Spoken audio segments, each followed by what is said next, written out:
Assalamualaikum bang. Salam, apa khabar? Khabar baik. Nak tanya Adidas dah mana dah? Adidas yang Yang LG. Saya pergi atas, dia kata turun bawah. Lepas tu dia kata kat atas tak dia suruh tengok kedai lain. Dia ada 3. Adidas tak tahu. Adidas Tu ada yang kat atas pun ada. dia suruh saya turun. Oh ni banyak tu, Dia banyak kan. Adidas mana nak cek apa? Dia suruh GF. Semua warna hitam hijau orang kirim. Oh dah dekat dah ni.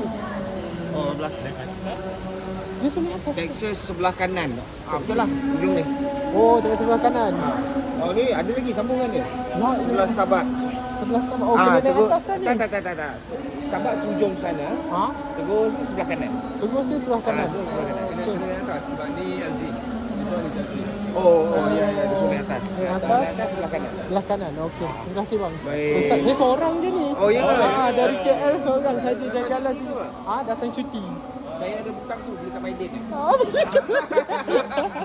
Abang kerja sini ke? Ini. Oh, kerja. Dahsyat. Apa seorang pun cuti ke? Bercuti duduk hotel Grand tu murah sikit. Biasa dah pergi sama semua. Assalamualaikum bang. Okay, jumpa lagi.